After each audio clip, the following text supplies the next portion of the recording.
Il y a seulement une seule personne qui viendra mettre le point final de l'enseignement, c'est le Seigneur lui-même. La Bible dit au son de la trompette. Et ça sera le son de la dernière trompette. C'est pourquoi là on précise, on dit que à la voix d'un archange. Parce qu'il y a des anges, il y a aussi un archange. L'archange, c'est le chef des anges. Et si nous disons que les ministres de Dieu sont des anges, nous avons notre chef. Notre chef, c'est l'archange. La dernière trompette, c'est lui qui la sonnera. C'est lui qui mettra fin à l'enseignement afin que nous soyons enlevés. Je suis en train de me demander, dans 1 heure du temps, si l'expert sera en mesure de nous dire exactement en profondeur, en large. Parce qu'ici, on a besoin, je crois que nous devons quand même clore avec la pensée de l'Apocalypse de cette édition. Ça, c'est la deuxième édition dans cette année ici, 2018. Nous avons parlé l'année passée, 2017, Apocalypse. Ça, c'est l'Apocalypse suite. Alors, nous sommes en train de nous poser la question, comment est-ce que les choses vont évoluer avec l'Apocalypse? Parce que lui clôture nécessairement aujourd'hui la montée des gens vers les trônes. Et le deuxième point, c'est la différence entre les trônes de Dieu et les trônes de Satan. Et puis, le troisième, c'est la divinité de Jésus-Christ. Là, nous allons vraiment demander à notre expert de faire un travail des professionnels, des experts. Et puis de deux, pour la deuxième demande, c'est votre patience. Parce que nous clôturons aujourd'hui, nous allons vous demander de rester avec nous jusqu'à la fin. Parce qu'aujourd'hui même, nous allons vous annoncer les thèmes de l'année prochaine, qu'on va y 2019. Les thèmes seront annoncés aujourd'hui. Et comme nous avions commencé avec vous, s'il vous plaît, nous allons vous demander aussi d'être patient jusqu'à la fin de notre cérémonie.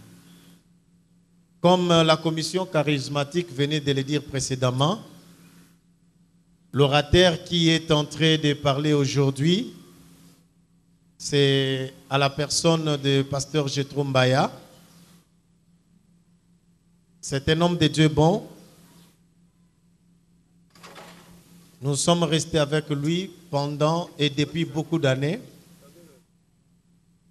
Et dans la convention, c'est la première édition qu'il soit intervenant. Il a quand même assisté dans une édition dans notre conférence. Et le mardi, c'est lui qui était l'intervenant. Il avait parlé sur le trône. En passant, je vous informe qu'il est l'écrivain d'un livre intitulé « Les livres scellés ». Les livres scellés, c'est toujours dans l'Apocalypse, tirer une pensée de l'Apocalypse. Comme je vous avais dit la fois passée, particulièrement et d'une manière personnelle, j'ai eu à lire ces livres-là. C'est un livre plein de potentialités.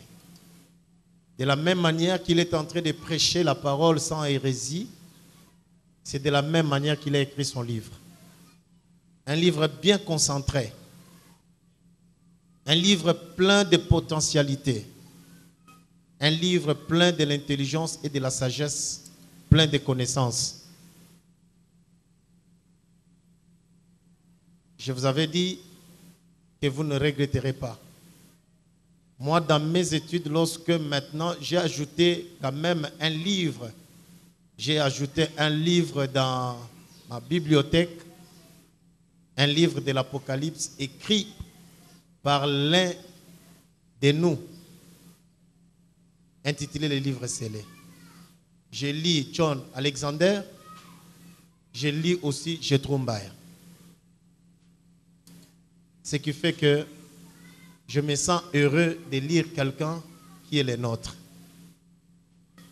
si vous achetez ces livres, seulement pas vous allez pistonner, vous allez booster l'un de nous et vous serez aussi rempli de connaissances. Amen. Voilà. Sans plus tarder, nous sommes en train d'inviter notre expert du jour à la personne de Jethro Mbaya. Pendant qu'il est en train de passer, nous le recevons sous nos acclamations. Merci.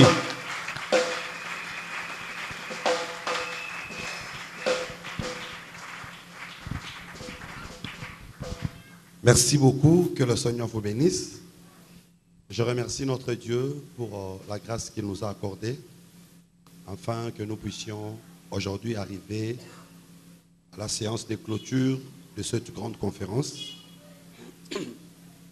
Je remercie aussi les bureaux ainsi que les présidents pour la confiance qui m'a été une fois de plus accordée, afin de parler encore dans ces assises.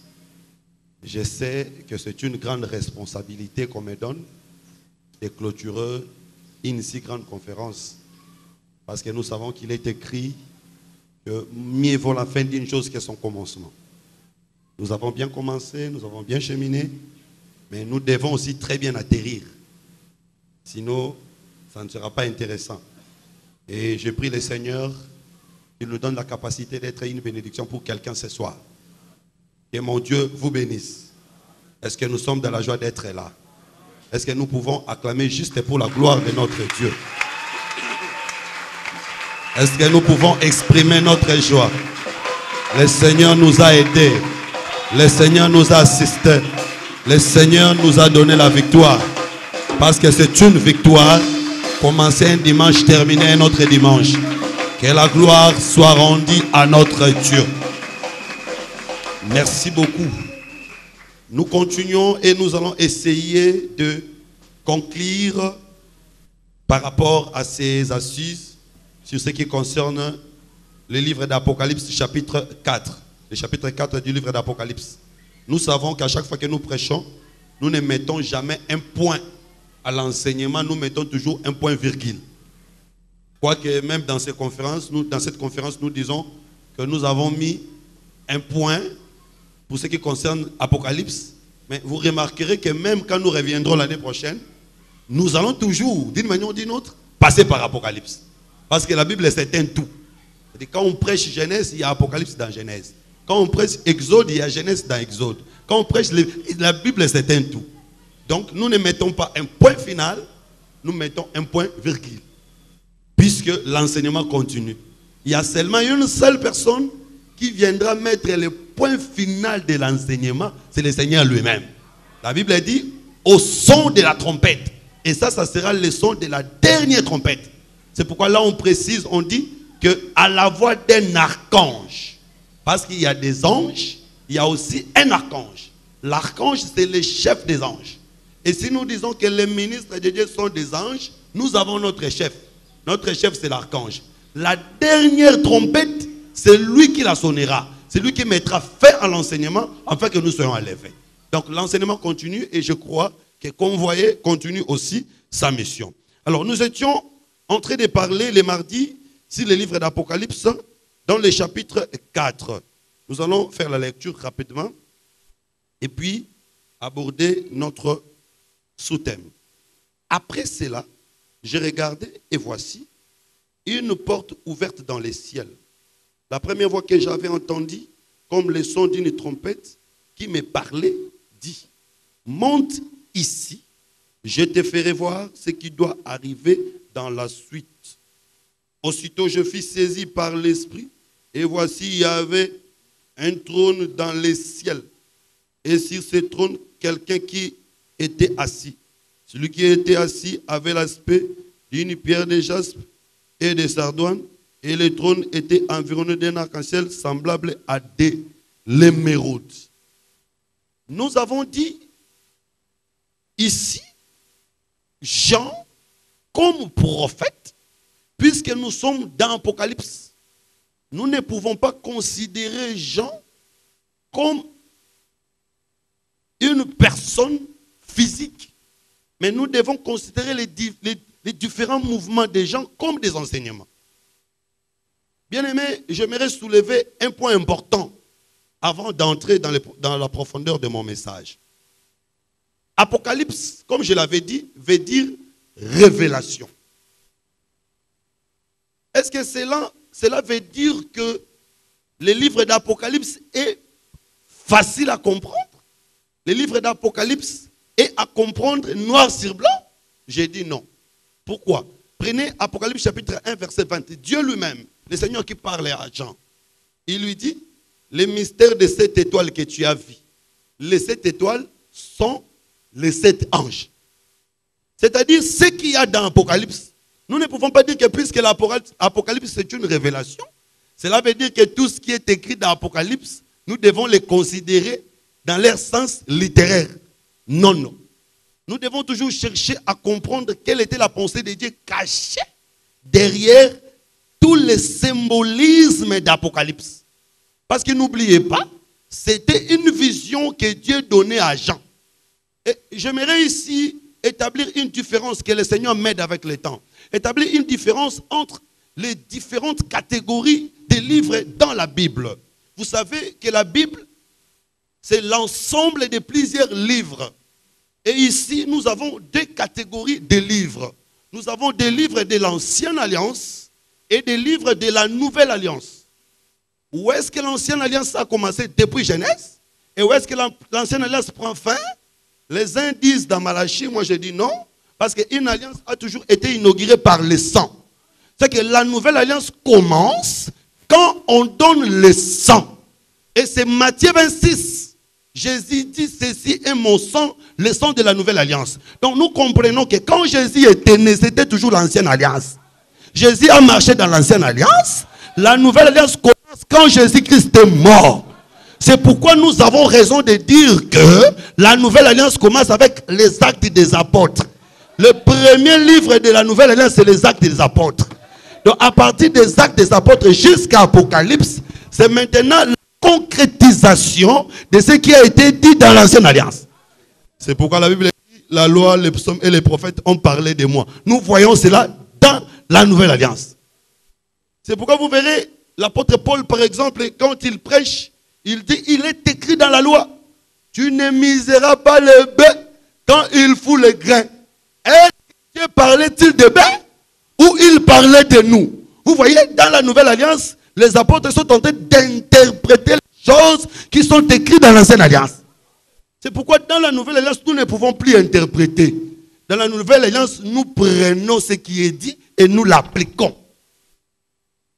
Mais attention, malgré que c'est la Nouvelle Alliance, il y a des portions prophétiques. Toute portion prophétique, qu'il soit dans la Nouvelle Alliance ou dans l'Ancienne Alliance, nécessite une interprétation. Je prends un exemple. Quand Paul dit par exemple que le Seigneur lui-même, à la voix d'un archange, au son de la trompette, les morts qui se résisteront. Attention! C'est une écriture dans la Nouvelle Alliance, mais c'est une portion prophétique. Nous ne pouvons pas dire que cette trompette-là, c'est une trompette physique qui sonnera physiquement comme ça. Non, non! Parce que j'ai appris la fois passée, il y a un prédicateur blanc, parce qu'ici, nous avons une maladie. Les gens pensent que si un homme a la peau blanche, qu'il ne peut pas prêcher des erreurs. Il y a un prédicateur, puisqu'il a la peau blanche, il a dit que le Seigneur, il y avait d'abord des trompettes qui ont sonné en Israël, des trompettes qui ont sonné dans le ciel, et cela annonce la fin du temps. Non, c'est la fausseté. La trompette que Paul parle ici, ce n'est pas une trompette physique. La trompette ici, c'est spirituel. Donc, quoique c'est dans la Nouvelle Alliance, mais puisque c'est une portion prophétique, cela nécessite une interprétation. Cela étant, le livre d'Apocalypse, quoique il est dans la Nouvelle Alliance, mais c'est une portion prophétique. C'est un livre prophétique qu'on ne peut pas manger comme ça creux. Il faut la préparer avant de le manger. C'est pourquoi nous avons ce devoir d'expliquer, d'interpréter les écrits dans les livres d'Apocalypse. Mais nous ne pouvons pas utiliser notre raisonnement, nous ne pouvons pas utiliser nos intelligences, nous devons nous référer aux écrits parce qu'il est écrit que les Écritures s'interprètent elles-mêmes. Et Dieu lui-même, à chaque fois qu'il donne une prophétie, il donne aussi une partie de l'explication de cette prophétie. Alors, mon premier point, on dit à Jean, monte ici, je te ferai voir des choses qui arriveront dans la suite du temps. Je sais, parce que je suis un chercheur, je sais des différentes confessions qui existent par rapport à ces textes. Mais aujourd'hui, je vais donner ce que moi je pense. Comme je vous ai toujours dit, que je ne m'impose pas. Je donne mon avis en tant qu'expert dans cette conférence. Je donne mon avis et avec les études que nous faisons, chacun de nous peut tirer des conclusions. Il y a certains prédicateurs qui ont dit que quand on dit à Jean, monte ici, Jean représente l'église qui est en train d'être enlevée après avoir appris les 7 lettres adressées aux églises. C'est une confession courante qui circule. Mais moi, je ne partage pas cet avis. Je vais vous donner la raison. On dit à Jean, monte ici. Certes, on dit à Jean, monte quand? Après qu'il a reçu les 7 lettres adressées aux églises. Ça, c'est l'alignement des théologiens. Je vais vous dire, mes chers frères, nous ne pouvons pas prêcher Apocalypse d'une manière chronologique selon les chapitres.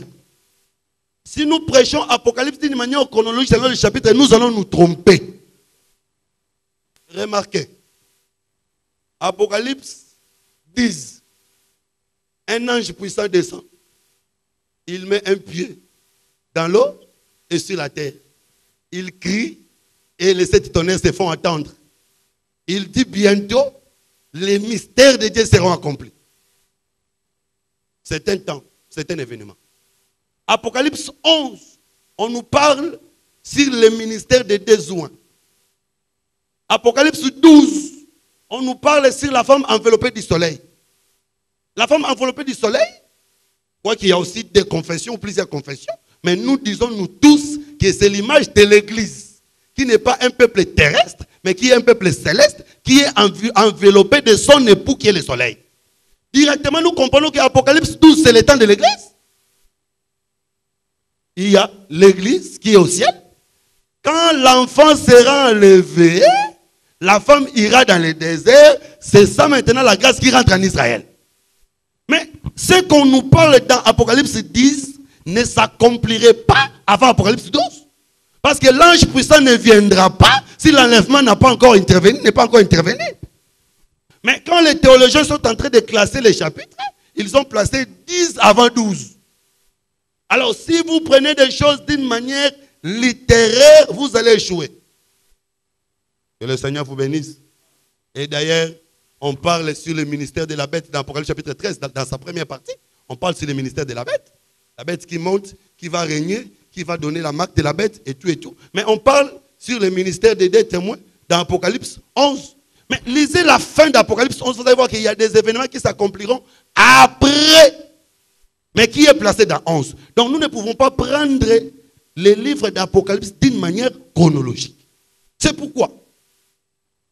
Ce n'est pas puisque on parle de cette lettre adressée aux églises dans le chapitre 3 que la montée des gens du chapitre 4 veut dire enlèvement. Non. Pourquoi? D'abord, pourquoi on fait monter Jean? On fait monter Jean pour lui montrer des choses qui arriveront dans la suite du temps pour que Jean vienne prêcher. Est-ce que nous serons enlevés pour aller apprendre des choses et puis venir prêcher? Non. Directement, nous comprenons que l'effet d'Apocalypse 4 ici, ce n'est pas l'enlèvement. En plus, comment Jean pouvait venir prêcher cette lettre adressée aux églises s'il n'est pas encore monté? Parce qu'un ministre, avant de prêcher, il doit d'abord monter. C'est-à-dire que nous comprenons ici que si nous suivons l'alignement chronologique des théologiens, nous allons nous tromper. C'est qu'en réalité, le chapitre 4 d'Apocalypse les événements du chapitre 4 interviennent avant les événements du chapitre 3. Parce que le message ne peut pas venir si un messager n'est pas encore enlevé, n'est pas encore monté pour apprendre. Donc quand on dit à Jean monte ici, Jean entre dans les conseils de Dieu pour aller apprendre ce qu'il apprendra, il le ramènera à l'église. Un ministre qui n'est pas encore monté dans les conseils ne peut pas parler. C'est pourquoi nous disons toujours que un ministre de Dieu, c'est un chameau. Un chameau, c'est celui qui doit donner de l'eau, même dans les déserts. Mais pour donner de l'eau, tu dois d'abord boire. Et boire suffisamment. Il ne faut pas aller directement commencer à donner de l'eau si tu n'as pas encore bu. Parce que quand on t'appellera pour nous donner de l'eau dans les déserts, tu vas donner de l'eau. Alors, il faut avoir suffisamment le temps de boire, parce que tu auras le devoir de porter la femme sur le dos, mais aussi de lui donner de l'eau. Vous connaissez que la femme, c'est l'église. Aujourd'hui, le ministère porte la charge de l'église et donner à cette église de l'eau. Mais de l'eau que nous donnons, nous l'avons eu où? À la source. Or, notre source, c'est le Saint-Esprit. Le Saint-Esprit ne donne pas directement les messages à l'église. Le Saint-Esprit donne au ministre et le ministre donne à l'église. C'est ça le chameau qui doit boire et l'église prendra de l'eau chez lui. Alors, il faut boire suffisamment. Boire ici, c'est ça, monte, je te ferai voir des choses qui arriveront. C'est que nous pouvons dire qu'ici, dans Convoyer, Jean est aussi monté. Si toi aussi tu es Jean, tu es un ministre, venir à Convoyer, c'est aussi monter. Voir des choses, entendre des choses pour aller parler. C'est que quand dans la Bible on parle du conseil de Dieu, ne pensez pas que le conseil de Dieu c'est mangengengue. Non, le conseil de Dieu c'est là où on forme les ministres. Si tu veux parler en langue, tu peux aller à mangengengue. Si tu veux guérir les malades, tu peux aller à mangengengue. Mais pour connaître la vérité de la parole, tu peux prier pendant 100 jours, tu n'auras rien. Mais si tu viens là où on est en train d'expliquer la parole, Dieu t'exauce. C'est-à-dire quand on dit à Jean, monte, cela veut dire, va là où on enseigne, apprends et tu descendras. Bien-aimé ministre de la parole, c'est pourquoi ici, nous devons monter les escaliers. Nous ne pouvons pas venir donner des conseils moraux ici à Convoyer. Et ça bien, mais awa, il faut ton mata. Pour ton zouabiloko et ça likolo, to kitanango te repè sabana ya nzambe. Attention mes frères, ici, ce n'est pas l'enlèvement. Ce n'est pas d'abord l'enlèvement. Donc nous comprenons que, en réalité, le chapitre 4 intervient avant le chapitre 2 et le chapitre 3. Parce que le chapitre 2 et le chapitre 3, c'est le message qu'on donne à l'église. Alors, vous allez voir que, d'ailleurs, le chapitre 1 est inclus dans le chapitre 2 et le chapitre 3. Vous allez voir que, au chapitre 5, avant d'aller dans le chapitre 6 où on parle des différents sceaux, au chapitre 5, on nous parle sur la mort de l'agneau. Bien aimé, même Jean ne pouvait pas monter ou ne pouvait pas voir le trône si l'agneau n'était pas d'abord mort. Par là, nous allons conclure qu'en réalité, le chapitre 1 du livre d'Apocalypse, c'est le chapitre 5. Parce que même l'adoration du chapitre 4, si vous allez au chapitre 5, on explique clairement. On dit, on nous donne le temps. Parce que vous ne pouvez pas prier si vous ne connaissez pas la notion du temps. On nous donne le temps, on dit, quand est-ce que les 24 réveillards ont adoré?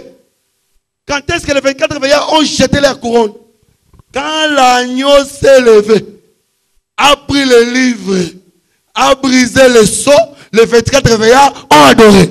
C'est que l'adoration commence après l'ouverture du livre. Or, l'ouverture du livre, c'était sur la croix de Golgotha. Quand il était en train de mourir, c'est alors que l'adoration va commencer. Joseph a eu le songe. Ses frères sont en train de l'adorer. Il a eu dans deux aspects. Premièrement, les histoires terrestres. Parce que Joseph, toute sa vie, il n'a rêvé que 2 fois. Ça, c'est ce que ma Bible me dit.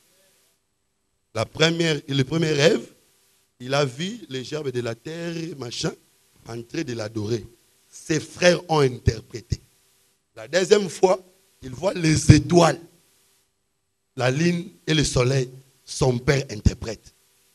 Mais cette adoration ne peut pas s'accomplir si Joseph n'est pas encore mort. Avant que ses frères l'adorent, et que les Égyptiens aussi l'adorent, il doit d'abord mourir. Parce que nous disons que Joseph entra dans le puits. C'était la mort, en sortant c'était la résurrection. C'est pourquoi il doit aller recevoir l'adoration. Donc on ne pouvait pas adorer l'agneau s'il n'est pas encore mort. Donc nous disons que Apocalypse 5, c'est le début de toutes les choses. Parce que c'est quand l'agneau est mort, ressuscité, qu'il prend maintenant les captifs. Il monte avec eux. C'est ça, Jean monte ici. Cet événement s'accomplit après la mort et la résurrection. C'est pourquoi, quand il meurt, d'ailleurs je vais donner un élément. Vous allez lire à la maison, moi je vais courir derrière le temps. Nous prenons Ésaïe chapitre 6, verset 1er. Ici, je vais directement entrer dans le deuxième sous-point, la différence entre le trône de Dieu et le trône de Satan. La Bible dit ceci, le prophète Ésaïe, j'aime beaucoup le prophète Ésaïe, parce que c'est un prophète qui a prophétisé après le schisme d'Israël. Le prophète Ésaïe a prophétisé après le schisme d'Israël. Il prophétise plus sur le royaume de Juda. Il parle sur la gloire de Dieu dans Juda. C'est un prophète qui a plus prophétisé sur les règnes millénaires et la gloire de Christ. Alors, il dit ceci. L'année de la mort du roi Osias, je vis l'Éternel assis sur un trône élevé. Le trône de Dieu, c'est un trône élevé. C'est différent du trône de Satan. Parce qu'à l'église de Pergame, on dit à l'église de Pergame, je sais là où tu es, là aussi se trouve le trône de Satan. Ah, donc le trône de Satan, c'est à Pergame. Mais le trône de Dieu, c'est un trône élevé. J'avais suivi un homme de Dieu qui prêchait un jour à la télé. Il a dit, le trône de Satan, c'est à Pergame. Aujourd'hui, Pergame, ce sont des quartiers comme des Matongé, des quartiers comme des Bandal. Il y a beaucoup d'ambiance. Non, non. Le trône de Satan, c'est toute la terre. Toute la terre. D'ailleurs, Satan avait dit au Seigneur, regardez tout le royaume de la terre. Même le Congo. Attention. Même le Congo. Tout. C'est entre ses mains. Il m'a été donné. Le royaume de la terre lui a été donné. Il faut aussi poser la question. Parce qu'il n'a pas dit qui lui avait donné. Il n'a pas dit quand on lui avait donné. Mais avec l'œil prophétique, nous pouvons comprendre qui lui avait donné ça. Parce que c'était un salaire par rapport à un travail qu'il avait accompli.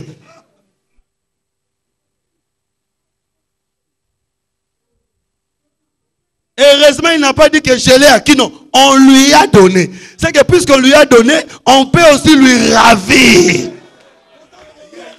Vous savez, la Bible dit, tu ne tueras point. Dieu dit ça. Mais Dieu lui-même, c'est un grand tueur. Celui qui avait tué au temps de Noé, c'est Dieu. Celui qui avait tué au temps de l'autre, c'est Dieu. Celui qui avait tué Moïse, c'est Dieu. Celui qui avait tué Aaron, c'est Dieu. Celui qui avait tué Jésus, c'est Dieu. Mais à toi, il te dit, tu ne tueras pas. Vous savez pourquoi? Parce que lui, s'il tue, il peut donner la vie. Mais soit tu tues, tu ne sauras plus donner la vie. Donc je crois le Seigneur, s'il blesse, il peut bander les plaies. C'est pourquoi avant d'avancer, j'aimerais dire à quelqu'un qui se sent blessé, qui se sent choqué par l'œuvre de Dieu, le Seigneur te consolera. Il y a des gens qui ont donné de l'argent dans les églises, ils sont restés pauvres. Jusqu'à aujourd'hui, on se moque d'eux. Ne fais pas attention à ça. Celui qui t'a tué, il te donnera la vie. Celui qui avait tué son fils sur la croix de Golgotha, 3 jours après, il a ressuscité. C'est pourquoi je crois aussi, s'il permet que la mort entre chez toi, il te consolera.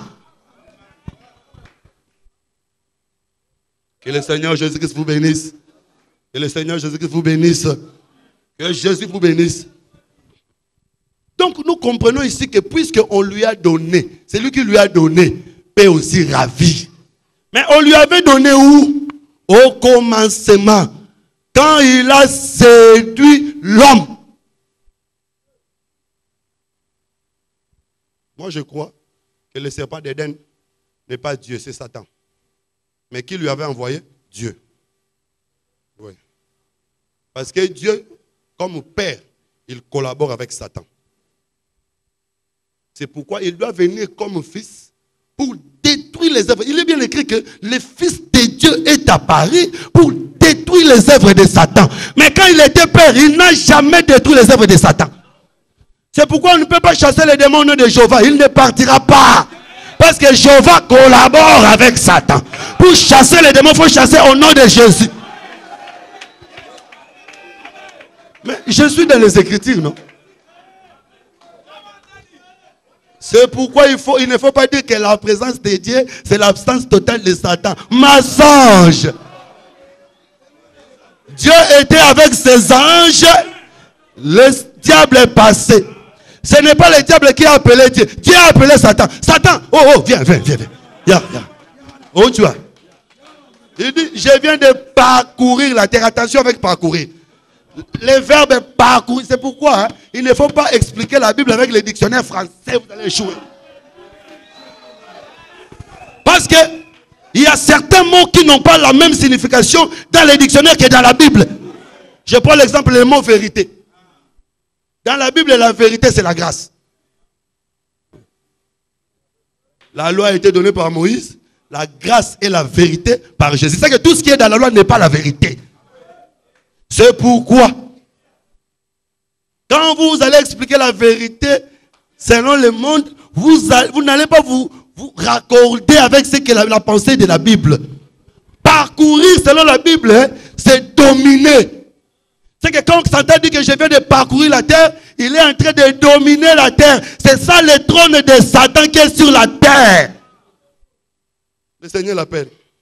Il vient. Il y a un musicien qui avait dit il ne collaborera pas avec un autre musicien.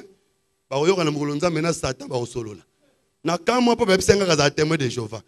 Témoin de Jéhovah va dans la Bible. Pour ça maintenant Satan va solo. Donc il faut des gens dans le solo. On a pour et je regrette que ça peut débat dans pasteur Moroboye. Et puis bien aimé, quand ça la pasteur ils a commoté, ils a couillé par marambo nzam. Yo pasteur kolo Bible, osa débat na muto atanga la Bible, ale kayo. Yo mukolo ndaku. Que le Seigneur vous bénisse. Que le Seigneur vous bénisse. Convoyez en goyo. Ba niveau nyonso yaka. Barchi, banani, nabiso batu normal to yaka. Que le Seigneur Jésus-Christ vous bénisse. Donc quand il vient, Dieu collabore calmement avec Satan. Tu as vu Job? Oui, je lui ai vu. Fidèle. Bon, va, touche. À partir de cette écriture, nous pouvons aussi comprendre qui avait envoyé Satan venir tenter Adam. À partir de cette écriture. Parce que Job, c'est aussi un autre Adam. C'est pourquoi quand on tente Job, la Bible dit Job va s'asseoir dans la poussière. Textuellement comme Adam, après sa chute, il est aussi allé dans la poussière. Et chez Adam, le serpent ne viendra pas directement chez l'homme, il passe par la femme. De même aussi chez Job, il ne viendra pas par l'esprit, il passe par la chair. Donc nous comprenons que c'est le même tactique. Alors quand il fait sa mission, on lui donne la récompense. Quelle était sa réponse? Tu mangeras la poussière de la terre.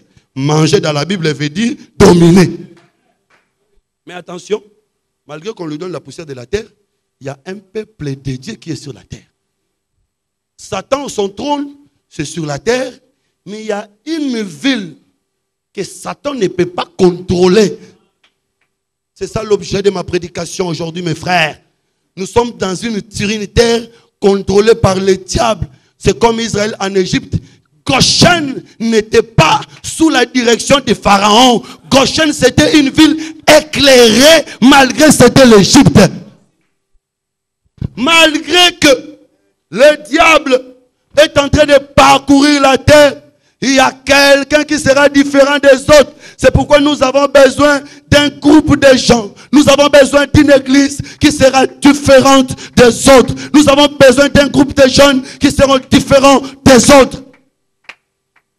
Je vais ici parler à ma génération. Parce que nous avons confié à ma génération paysan mouébélé. Je vous dis la vérité. Ceux qui vivent, ils sont en Nzambe. Ils sont photo bon.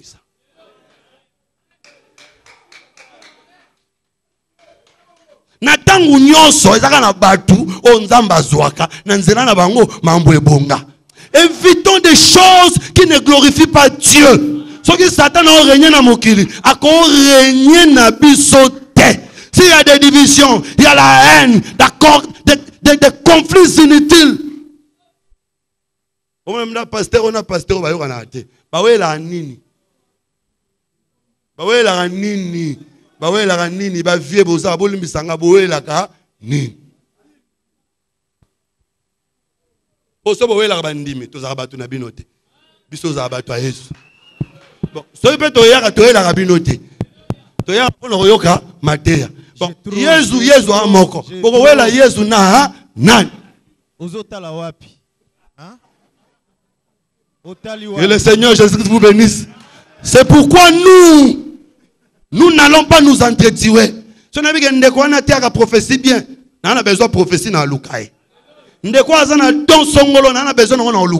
Parce que l'intérêt c'est Christ. Satan attaque à haine, attaque à jalousie, attaque à division. Quand il n'a pas besoin de côté. Que le Seigneur Jésus-Christ vous bénisse. Quand le roi Osias meurt, Esaïe voit le trône est très élevé. Et le retombe la trône, c'est la mort. C'est pourquoi le Seigneur avait dit dans Jean chapitre 12, glorifie-moi. Le Fils était glorifié quand il est mort. Attention, ici le roi Osias, c'est le Seigneur Jésus-Christ. Parce que si tu fais l'étude de la vie de ces rois, c'était un roi bon, qui a fait de bonnes choses. Mais comment il était mort? La Bible dit, quand il est arrivé au comble de sa gloire, il est tenté pour sacrifier. Le sacrificateur qui était là dit, non, non, tu n'as pas le droit de sacrifier parce que tu es de la tribu de Juda. Il a forcé pour sacrifier. La Bible dit que les sacrificateurs l'ont résisté. Il s'est entêté et il a été frappé de la lèpre. Il est mort. C'est à l'année de sa mort que le trône sera visible. Bien aimé, je vous dis la vérité, jusqu'à aujourd'hui, l'année de la mort du roi Osias n'est pas encore finie. Parce que le Seigneur avait dit qu'il est venu annoncer une année de la grâce. L'année de la grâce a commencé quand? Quand il est mort. Jusqu'à aujourd'hui, l'année du roi Osias n'est pas encore finie. C'est pourquoi, puisque cette année n'est pas encore finie, le ciel ne peut pas se fermer. Jusqu'à aujourd'hui, le ciel est toujours ouvert. Nous pouvons voir des choses que nous ne voyons, nous n'avons pas la possibilité de voir autrefois. Il était mort, il a été frappé de la lèpre. C'est la croix de Golgotha, le Seigneur a porté la lèpre pour que nous soyons sauvés. Maintenant, la Bible dit que le trône était élevé, mais les pans de la robe remplissaient le temple. Vous voyez, le trône de Jésus aujourd'hui n'est pas un trône terrestre, c'est le trône céleste. C'est pourquoi aujourd'hui l'Église ne peut pas chercher le pouvoir de la terre. Je vous l'ai dit avec mon cœur. Bien-aimés frères et sœurs, si nous allons choisir les chefs Mosengo comme candidat de l'opposition, ce n'est pas au nom de l'Église. Nana doit au lobango pour un membre de l'Église. Donc, si vous opposez le rôle là, congolais. Mais vous opposez le rôle de l'Église, c'est pour trôner en Nzambe lelo et en amabelete et ça trône élevé, et trône à l'icolo. C'est pourquoi Jésus avait dit à Pilate, mon pouvoir, mon royaume n'est pas de la terre. Nous sommes suffisamment occupés avec les histoires des âmes que nous n'avons pas le temps d'intervenir dans les choses du monde. Le trône de Christ, nous ne pouvons pas les rabaisser. Nous avons échoué. Par contre, Moutako comme président n'a pas échoué. Nous avons un trône terrestre, c'est le trône de Satan. C'est pourquoi c'est lié aux choses de la terre. Nous, notre trône, c'est un trône céleste. Peut-être tu peux me poser la question. Mais le trône de la l'icolo, ce que vous avez dit, tu reçois parce que l'icolo, n'a ma belle, n'a pas l'icolo. L'icolo est où t'as appris? Zamba zuba mai mibale. Akaboli mai mo retrel nase, mai mo reke l'icolo. Ce que tant akaboli, mai ne bota mabele. Mabele et boti ba nyama, mabele boti ba or, ba argent, tout.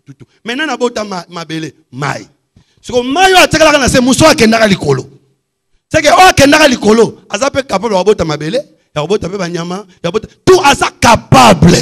C'est-à-dire nous si nous voulons être bénis, nous serons bénis au ciel et non sur la terre. J'ai une écriture qui m'appuie. On vient chercher à tuer le prophète Élisée parce qu'il y avait une crise financière au pays. Quand le prophète Élisée vient, il dit demain, à la même heure, le prophète prophétise et réellement l'économie avait changé. Cette situation ne provenait pas de la terre mais du ciel. Il faut croire que Dieu est capable de te bénir. Il faut le croire avec ton cœur. Même si tu vis dans une pauvreté intense, crois que le ciel est capable de changer ma situation. Moi, je crois comme ça. C'est pourquoi je ne marche pas au taux du jour. Même si le dollar ne fait que flamber, moi, je crois que pour moi, c'est possible que mes enfants étudient dans de bonnes écoles. Même si j'ai une petite église, je crois que le Seigneur peut utiliser 10 âmes pour me nourrir plus que 100 âmes chez les autres. Que le Seigneur Jésus-Christ vous bénisse. Qu'est-ce qui se passe? Le trône est au ciel. Mais dans les temples, qu'est-ce qu'il y a? Dans les temples, il y a le pan de la robe. Alors nous comprenons qu'aujourd'hui, notre Dieu est au ciel. Et dans les lieux élevés. Mais qu'est-ce qu'il a laissé dans les temples? Le pan de sa robe. Parce que les temples ici, c'est sur la terre. Il laisse le pan de sa robe. Attention, c'est pourquoi j'ai dit que nous ne pouvons pas comprendre les Écritures d'une manière littéraire. Parce que si nous expliquons les temples, bon, tout le monde le temple, et ça, nous avons armée de Jésus-Christ, temple en haut. Wapi robe. Bien aimé, sans l'interprétation, toté à tête, au kima. Au comme la place, on peut sur écriture, zoya en hauteur au kimi. Au rosane, l'eau lobati. Temple en haut, Luka robe. Ici, nous devons chercher. Le temple, c'est quoi? La robe, c'est quoi? Je n'ai pas assez de temps. Si vous allez dans l'habillement des sacrificateurs, il y avait la tunique, il y avait aussi la robe. La tunique, c'était pour des sacrificateurs. La robe, c'était pour les souverains sacrificateurs. Et Moïse dit que cette robe, c'est pour montrer sa dignité. C'est que la robe, c'est la gloire.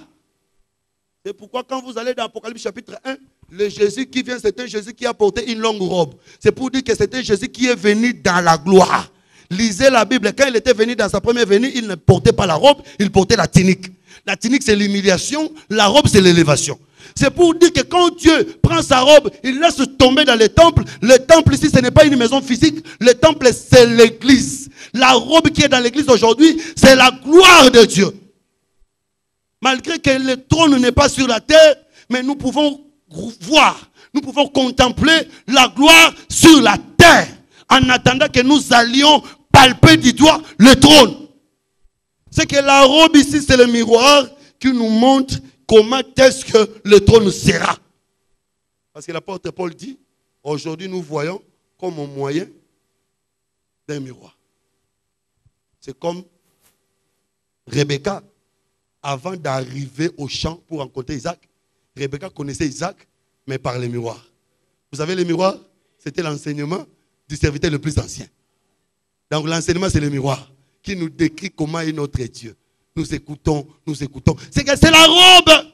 Bien aimé, l'église de Dieu doit être une église glorieuse. Nous devons chercher la gloire de Dieu dans l'église.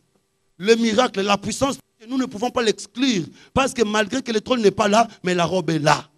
C'est pourquoi même si nous disons que les hommes de Dieu ne peuvent pas s'engager à la politique active, nous ne pouvons pas interdire les fidèles de faire la politique. Nous n'avons aucune écriture qui les interdit. C'est un travail. Nous avons besoin que nos frères deviennent des députés. Nous avons besoin que nos frères deviennent des ministres. Nous avons besoin que nos frères qui s'occupent des fonctions. Ça dépend de l'élévation que le Seigneur accordera à chacun de nous. N'ayez pas peur. Comme on attend 666 cités. Pourtant, on attend on a des moutons somba te à côté de 100 yango. Mais les lots, 100 yango au côté au somba au côté au teka. Et nous avons que Sangouya Satana au côté comme un millionnaire. Bambon on se le les bambon à Satana. Satana peut s'ambon, on ne pas peut s'ambon. Que le Seigneur vous bénisse. Parce que j'étais en train de dire que malgré que Satan parcourt la terre, et ça n'a n'ambou. Oh, Satan a aussi mbatté. Attendez, je vais vous donner une écriture. Aujourd'hui, Ézéchiel, chapitre 28, verset 10. Je vais les lire parce que on a rapidement ensemble la grâce avec les temps. Ézéchiel 28. On commence avec le verset 13. On parle de Satan. D'ailleurs, il faut faire attention. Dans la Bible, il y a un pays. Il faut qu'il y ait la prophétie contre les rois de Tyr. On a interpellé parce qu'il y a un débat ouvert sur la prophétie liée au Congo. C'est un débat ouvert. Non, c'est la conclusion, parce que c'est un débat ouvert. Mais on dit, roi de Tyr. Si on sort le roi de Tyr, on va le Satan. C'est que si on a Tyr, on va Tyr. Et ça, pendant Tyr, on a un empire Tyr au Kouya. Tyr, on a expliquer quelque chose. Elle on a ce Égypte dans la Bible. Il y a solo penza, Égypte, c'est l'Afrique. Attention! Sur le monde Apocalypse 11, on dit que les besoins dans Égypte, dans Sodome, et c'est qu'un colon a bango akufa. Est-ce que colon akufa en Égypte? C'est que Égypte, Égypte n'est pas considéré la carte d'Afrique. D'abord, carte d'Afrique, nous avons même ça en côté. Carte à Congo, Belge. Nous sommes américains. Nous sommes américains. On a pas un biso. Moi, nous sommes américains. Nous sommes américains. Et au point où on a fait un gombe. Nous sommes américains. Gombe. Batunde motwa ya omona ke mutu musoka nteke po ya pamboma il faut que kana gombe mais nzambe a omona ka membre église c'est ka tala ki ngasa na ko pambolo kaka atana gombe ba ko pambolo kaka. Quand nous entrons dans la pensée des hommes, nous nous embryons. Alors ici on parle du roi de Tyr. Allons c'est ce qu'on dit sur le roi de Tyr. Tu étais en Éden, roi de Tyr comme en Éden. Tu étais en Éden, le jardin de Dieu. Nous comprenons directement que ici il s'agit de Satan. Tu étais en Éden, le jardin de Dieu. Tu étais couvert de toute espèce de pierres précieuses. Attention. Fabi, toute espèce de pierres précieuses. Première, sardoine. Contact, sardoine. Topaz. Diamant. Chrysolite. Onyx. Jaspe. Saphir. Escaboucle. Émeraude. Et or. Mais babi tout. C'est que tout était moins d'étikalaki. Que le Seigneur vous bénisse. Les pierres précieuses ici étaient en train de préfigurer les anges que le diable va entraîner dans sa rébellion. C'est pourquoi si vous allez dans Apocalypse chapitre 12, on dit Saké a entraîné les tiers des étoiles. J'aime ça. On n'a pas dit que Saké a entraîné la totalité des étoiles, mais les tiers des étoiles. C'est que les deux qui restent là, c'est la portion de Dieu. Oh, depuis l'éternité, Satan a pengui sakate, qui n'ont le lopé à kopengui saka jamais. Il y a des gens qui ne seront jamais séduits. Il y a des gens qui ne croiront jamais à la fausseté. Attends, on est pasteur,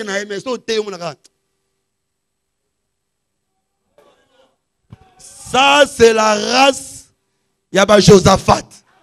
Parce que Josaphat est assis avec Akab. Il y a des prophètes qui sont venus parler.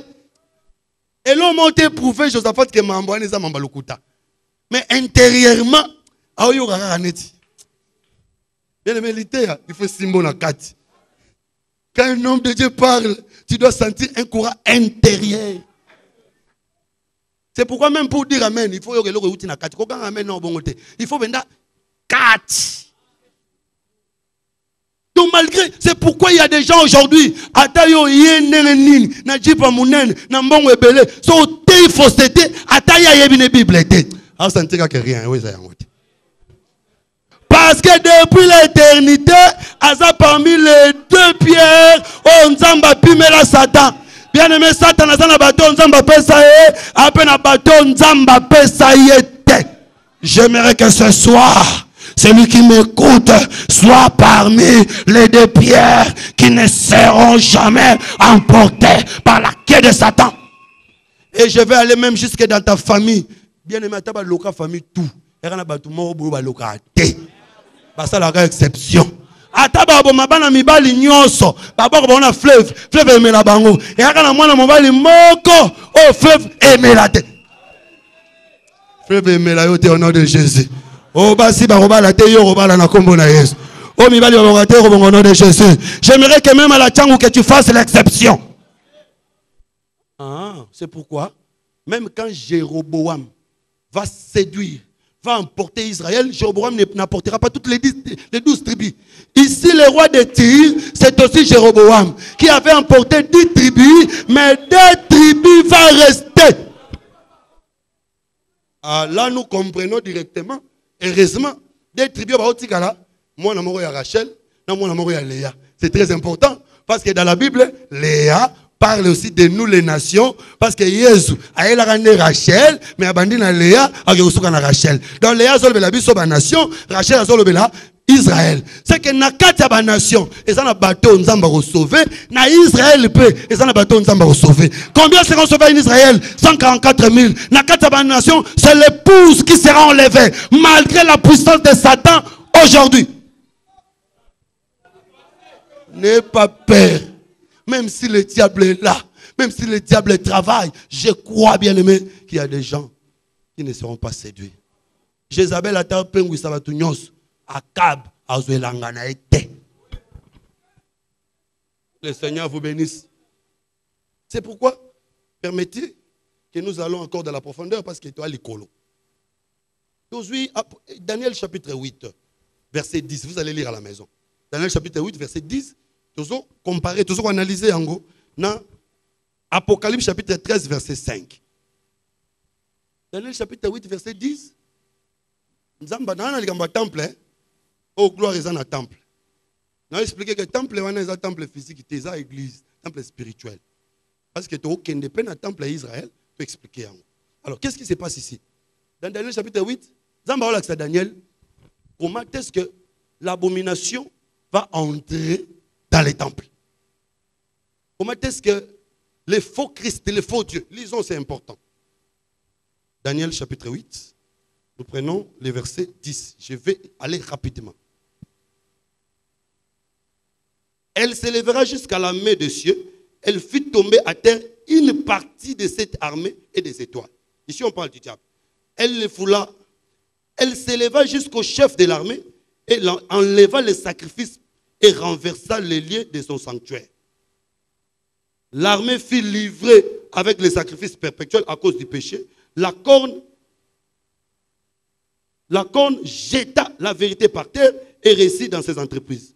J'entendis par un saint et un autre saint dit à celui qui parlait, pendant combien de temps s'accomplirait la vision sur les sacrifices perpétuels et sur le péché du dévastateur? Jusqu'à quand le sanctuaire et l'armée seront-ils foulés? Il me dit, 2300 soirs et matins, puis le sanctuaire sera purifié. Ici, on nous montre le devoir ou le travail de l'ennemi. Le travail de l'ennemi, c'est quoi? C'est jeter la vérité par terre. Il y a une facilité.